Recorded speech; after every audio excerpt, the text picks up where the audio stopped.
Let's look at what to pack for a long haul flight to make your trip as smooth and comfy as possible that I've discovered over the past 10 years of traveling almost full time. If you forget some of these items, you're in for a sucky flight experience. Let's start with one of the most important items, the glorious fanny pack. Dun, dun, dun, dun, and exactly what to pack inside of it. First is choosing the right fanny pack or sling bag or hip bag or whatever you want to call it to begin with. You want to choose something that's big enough to actually fit stuff, but it's not so humongous that it's obvious and it sticks out. I also like using low-key colors like black because it's way easier to blend in. I personally like this one from PackSafe because it has some added security features here, but you can also get some really cheap ones on Amazon. I'll link to this one, a cheaper one, and everything else that I mentioned in this video in the description box below. Some airlines are starting to crack down in counting fanny packs as a personal item, which is why I recommend getting one that's black or low-key and not too humongous. And it's also why some people prefer sling packs because they think they're more cool, and those could work, but the problem is that they're a little bit harder to hide because you have to be wearing a jacket to put over top of it, whereas with a fanny pack you can just swing it around the back side of your hips. And if you're really worried about problems with airlines, an alternative is to use a vest or something that has a tons of pockets and you can put your essentials in there instead. You can actually fit quite a bit of stuff inside of fanny packs, and the first and one of the most important things that you want to pack inside of it are your earbuds, or I actually like these specific really cheap sleep earbuds because they're really small and they fit inside of your ears and don't stick out. And so if you have like a travel pillow and you want to sleep on the long flight, it doesn't bother your ears as much. These also come in handy when you're actually traveling and you get to your destination. If you're staying in a guest house or something with paper thin walls or really loud neighborhood, you can pop these in and put on some white noise and it'll block everything out. These are super cheap and it'll cost you less than a meal at an airport restaurant, so don't expect super duper sound quality. So I also bring a pair of normal good earbuds as well. These are AirPods. I actually like these better than the over-the-head noise canceling earphones because those take up way more space and aren't as comfortable if you have a neck pillow. But the one thing you have to be careful of are these falling out while you're actually on the plane, and you don't want that to happen, so there's a couple tricks to prevent that. If you don't care about how you look, you can just use one of those like basketball sports headbands and put it on top. But if you do care about how you look, they also sell these really cheap like wire thingies that you can hook in AirPods so you don't lose them. Or if you want to get multifunctional, you can use like one of these merino buff thingies and just put it over your head like this, which is also cool because it could also double as a sleeping mask if you want to, and then you can actually use this when you're on your trip. Another thing I highly recommend always having with you on the plane and when you're traveling in general are earplugs, but not just any earplugs. I hate those foamy earplugs, and I discovered these, they're like made of wax instead of foam. Sorry, these are all gunky with my earwax right now. These are dirty ones, but they're way more comfortable and they like form fit to the inside of your ears and they don't bother you as much when you're sleeping. Someone in the comments also recommended something called ear planes. I haven't tried these personally, but apparently they're little earplug thingies that are supposed to filter out air pressure or something and make it more comfortable. Next up is the good old passport holder with your passport inside. I like using this because I want to protect my passport with my life. I don't want it to get bent. I don't want it to get wet. And this, having something like this also allows you to store other things, like if you need your vaccines in here or your boarding pass or other credit cards or other documents and stuff, you can fit it all in here. The idea is to get one that's not so huge that it doesn't fit in your fanny pack, but also big enough that it fits, you know, the basic things that you need. And I found that this one fits, you know, the perfect amount. Not too big, not too small. If you don't want to buy one of these, you can also just use a Ziploc bag to protect your passport, but then you have to be careful that you don't accidentally bend it. Next up are some hygiene items that you're going to want to have handy with you on the plane. Like, for example, some tissue paper. I don't have the actual packets with me, but like a little packet of tissue paper, a small hand sanitizer or sanitizing wipes to wipe down the tray table and to wash your hands. The last thing you want to do is get sick right before you're going on vacation. Speaking of which, it's not a bad idea to have an extra mask packed away in here in case your neighbor is hacking up a lung or something. When you're up in the air, it's pretty dry and it's easier for your body to get dehydrated. So some people like to bring eye drops for dry eyes, or like nose spray, saline spray if they're getting a dry nose, or hand cream or body cream or lip balm. All of those can help if you feel like you're getting dried up when you're on the plane. I've also heard some people recommend those disposable pre-pasted toothpaste sticks, and those I think are a cool idea in theory, but in practice I looked them up and you have to buy a giant package of, I don't know, like 50 or a huge package of these, and you only need one. And so in reality it's just easier to bring a normal toothbrush. I don't have one with me right now, but it's also a nice touch if you want to feel fancy to bring a little empty spray bottle with water, or you can put some like essential oils in there or something if you want it to smell good. Something like this but smaller, and you can spritz it on your face to cool off if you're in the plane and it's sweaty and hot and sticky. And they normally give you these in business class, and so when you bring your own in economy, it just makes you feel a little bit better. I also always bring this stainless steel pen for filling out forms because I just don't like having to ask people to borrow their pens all the time. And it also might be a good idea to bring an extra cheap pen for when people ask you to borrow your pen and you don't want to give them your fancy metal pen. On the other hand, if you're not antisocial like I am, then maybe not bringing a pen on purpose is a good idea because it will force you and give you an excuse to talk to someone else. When you fly, you also always want to make sure you bring a power bank because you can't always rely on the chargers in the plane to actually work, and sometimes you have to share it with other people and it's just not ideal. So it's good to always have your own. Originally, I used to always travel and like the ones that have these like built-in clip things that you can just plug straight into the wall so you don't have to have an extra cord to charge it, which is kind of nice. But now on the plane, I found it's even nicer to not have cords dangling all over the place. And so now I just use the little wireless charging ones that just clip to your back of your phone. This one is just one that some company sent me. It works fine, but I don't know if it's the best one or not. But these come in super handy if you don't want cords dangling all over you when you're trying to move around your seat in the plane. Speaking of power banks, if you're a digital nomad and need to work out in cafes and need to charge your laptop, I've also been digging this huge power bank that a different company sent me, and I'll link to below if you're interested, but it charges your laptops and everything super fast. This obviously wouldn't go in your small fanny pack, but it can go in your personal item for you to carry around if you're out and about while you're traveling. Just make sure the power banks that you do bring follow the carry-on limits and aren't too big. If you don't have the wireless charging power banks, you're also obviously going to need a cord, and I specifically like these types of cords where on one end you have the 3 different plugs. That means you don't have to carry around so many cords. The only problem with this one is this side is a USB-A, which is less popular nowadays. And so there's another one I saw that I'll link to that has little attached adapter things on both sides, USB-A, USB-C, and all the different ones on this side. And so you really only need one cord to charge any device you have.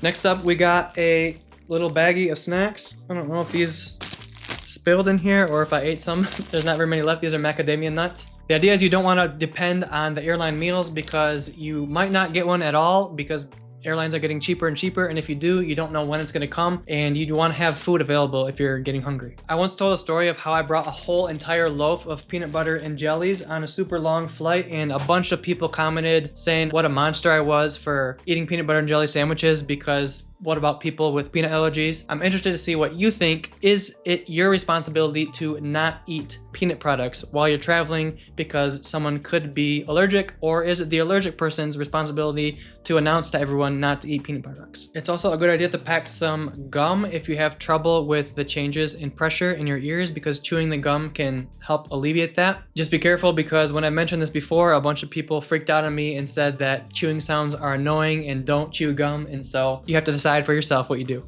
Another cool little optional gadget if you're taking a super long flight, especially if you fly often, are these little Bluetooth adapter thingies that you can plug into the plane's entertainment system and then connect to your own Bluetooth headphones, like my AirPods, for example. That way you're not depending on the crappy little wired headphones that they give out to you, that where one side's always breaking and you have to hold it in a weird position in order for it to work, and it's just a better experience. But if you're just gonna fly one time, it might not be worth buying one of these. Next up is the good old eye mask to help you sleep, because if you're on a long flight, chances are there's going to be lights on when you should be sleeping if you're trying to adjust to your new time zone, and this will help you sleep better. This is just a super cheap one, but obviously there's more high quality ones. I bought this one on Amazon. That's supposed to be like the top rated one for a little bit more expensive. For me, it doesn't fit my face quite as I think it should. For other people, it might fit well. And if you really want to go crazy, I haven't tested these out yet, and so I can't say if they work or not, but these fancy, super expensive ones actually emit little light signals into your eyelids when you're sleeping, and it's supposed to adjust your circadian rhythm so that you don't get jet lag. I'll be testing these on my next trip in a couple days. I bet you're surprised at how much I can fit in this fanny pack.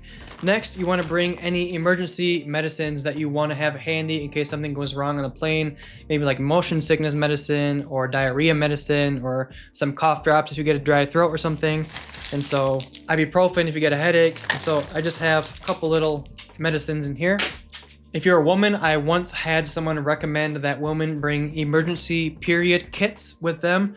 I don't even know what this means, but I'm sure women do, and so pack that if you need it. Next up is your phone, which you always want in an easy access pocket because you're probably going to be taking it out and putting it away all the time. It's a good idea to set up a travel eSIM on your phone before you leave so that when you arrive in your destination, you have data on your phone immediately. I use Olafly personally, but there's a bunch of different ones, and I'll link to some discount codes below. You can also download language learning app lessons offline so you can practice during your flight. So when you arrive in your destination, you know some of the words. And of course, it's always a good idea to download games or music or movies or podcasts and just load up your phone with things that you can listen to and watch offline in case your screen isn't working or in case the plane doesn't have a screen at all. While you're downloading movies and stuff offline, it's also a good time to make sure you have a way to actually access this content when you're in your destination. Some streaming services don't work in other countries, and even if they do, they usually don't have the same movies and shows and sports as you do back home. One trick to fix this is to use a VPN that changes your IP address to make it appear that you're accessing the internet back from your home country. For example, NordVPN, the sponsor of today's video, is ranked one of the best VPNs for streaming content abroad because of its optimized speeds. It also comes in handy if you're traveling and the website you're trying to visit is blocked outside of your home country. This has happened to me with certain banking and news websites, and whenever it does, I just flip on my VPN,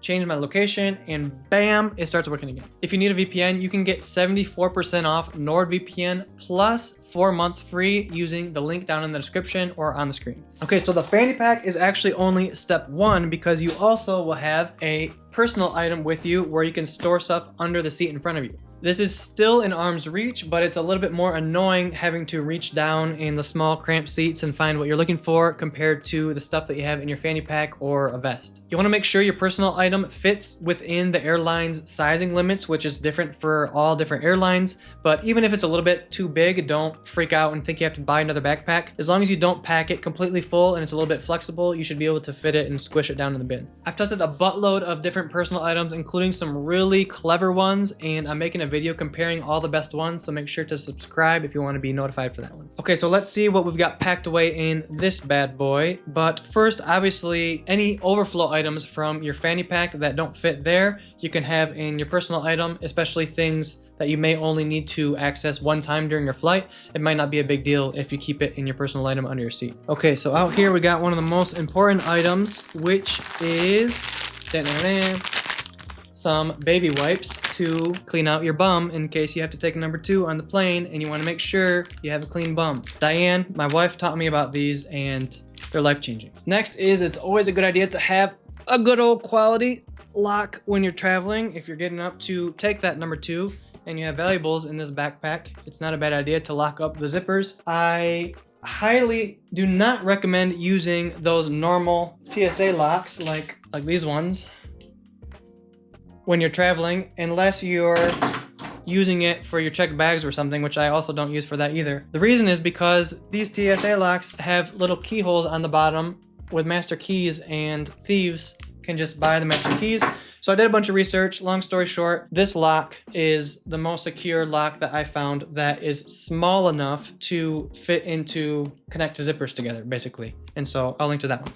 Give this video a like if you're finding it helpful so far. Okay, so on the inside, we have one of 3 options. I always bring either a hoodie or a packed up raincoat like this one, or my Scotty vest. It all depends on the trip I'm going on and what makes most sense for that trip. In this case, I'm packing this merino wool hoodie, which is like my favorite hoodie because it's super soft like a cloud and it packs down super small as well. And it never stinks. Whatever you choose, you can wear this on the plane if you get cold, so you don't have to use those icky, grody airplane blankets that you don't know the last time that they washed them. And also, you can put up your hood and it just gives you a little extra feeling of privacy. And if it's not cold, you can roll it up and use it as a makeshift pillow if you're not carrying a normal travel pillow. which we'll get to in a sec. Next, if you're not an earbud person, some people think those get uncomfortable after a while. I personally like them. Then this is where you could pack your over-the-ear headphones in your personal item. And one trick to save some space if you can't fit them is to just put them around your neck while you're checking in, then you have extra space in your backpack. Then if you need to actually put them in your backpack and it's jammed full, you could always use a carabiner or something and hook it to the outside. Next up is your handy dandy water bottle, and some people recommend the collapsible water bottles that you can roll up, and those are cool and those will save you space, but once you get to your destination and you're using it every day, in my personal opinion, I think those are annoying to use, and I'd rather just use a nice solid water bottle. Plus I just like my drink super cold. Just remember to dump your liquids out before you go through airport security, and then you can fill it back up after you go through security. Or if you want to be really tricksy, you can fill it up with ice and supposedly pass through security when it's a solid form, and then it'll melt into liquid form once you're on the other side of security. If you have more prescription medicine that you need to travel with, make sure to keep it with you on the plane and not in your checked luggage. The do's and don'ts of traveling with prescription medicine can get a little bit complicated and are outside the scope of this video, but if you want me to make that video, just comment below traveling with medicine and I'll make sure to make that one in the future. Next up, depending on how blind you are, you're gonna want to pack your glasses, and it's even a good idea to pack a spare set of glasses in a separate bag in case one bag gets lost. You'll always have some glasses with you, especially if you're super duper blind like I used to be before my glorious experience with LASIK. If you're a travel pillow person, I got some tips for you here. First of all, this is the Turtle travel pillow. It looks like a weird travel pillow, and it is a weird travel pillow, but it's pretty comfortable, and you just put it on the outside like this, and you can just kind of lean your head over like this, because sometimes those normal travel pillows can be uncomfortable. These can be a little bit pricey, so I heard some people actually buy neck braces on Amazon and use the neck braces and just kind of hold your neck like this in place, and so you can fall asleep. You'll look a little bit funny, but you'll save money and probably sleep good, and you may even get some special treatment from people. Apart from your freshening up kit that you have in your fanny pack, I usually put my toothbrush and toothpaste and floss inside my personal item because I know I'll probably only need it one time during my flight, so I don't need it super quick access. I just need to access it one time. If you're a girl, you obviously got your hair brushes and hair ties and makeup remover and this touch-up stuff or whatever girls use. You know what I'm talking about. Make sure you don't forget those, and those can go in your personal item. I realize all the stuff I've covered so far can be hard to remember, so I made an easy to follow checklist that you can download for free down in the description. If you're traveling personal item only and don't have a carry-on or checked bag, then here you're gonna have your liquids in TSA compliant liquid containers inside of a bag. These are reusable ones. I've tested a couple different ones, and I personally like this kind more than this kind, because this kind, when it's full, it's big like this, but then when you use it, it's more compact, so you don't take up as much space. You don't have to use a fancy bag like this. I think that this just came with these bottles. You can just use a Ziploc bag, and it's a good idea to even pack an extra Ziploc bag in case you have, I think I have an extra one here, in case you have some food you want to store or throw away, or trash or anything else. These come in super handy. If you're a cold feet person, make sure to pack an extra pair of warm socks that you can put on top. Or another idea is to use an extra pair of super old, ugly disposable socks that after your flight you can just throw away. And for long flights, especially if you have circulation problems, it's a good idea to use compression socks to prevent blood clots. Next up, obviously, you always want to bring an extra pair of underwear in case you shart, and even a whole extra outfit, a shirt and pants or whatever, in your personal item in case your luggage gets lost, and so you have an extra outfit to wear. And the reason you don't put this in your checked bag and you want it in your personal item is because if your checked bag happens to get gate checked, then you won't have it with you. That said, if your luggage does get lost, you should be entitled to buy a new outfit if you need one, and the airline should reimburse you for that. So don't miss that opportunity if it ever comes. Also, any other valuables that you're traveling with, you don't want to pack those in your checked bag, so those should either go in a carry-on if you have it, or in this personal item. If you do have a carry-on, including in your ticket, that goes in the overhead bins and it doesn't get gate checked, then you can move some of the stuff from this bag over to that bag if you want to, like the extra pair of clothes, for example, just so this bag isn't so jam-packed and it's more comfortable to get at during your flight. As far as entertainment goes, everyone likes to do different things, but the important thing is that you have a plan to pass however many hours you're going to be in the flight. whether that be using an iPad and having a Apple Pencil or something and using Procreate and drawing to kill some time, whether that be bringing your travel journal, which I highly recommend. And when you're going towards your destination, you can write about your intentions for your trip to make your trip better. And when you're traveling home, you can write about your experiences so you don't forget them. A Kindle, if you like to read. A laptop, if you're a workaholic like me. If you're trying to avoid screens, which isn't a bad idea, you could bring an adult coloring book or travel puzzles or other physical games. Before and after your flight, I highly recommend being careful in the airport because there's a bunch of different stories of how airport theft is on the rise. If you want to know how airport thieves choose their victims and how to avoid it, watch this video next. You may be doing some normal things that make you a target without you even realizing it. Don't forget that free packing checklist I mentioned. Like, subscribe, do the things. Love you. Bye-bye.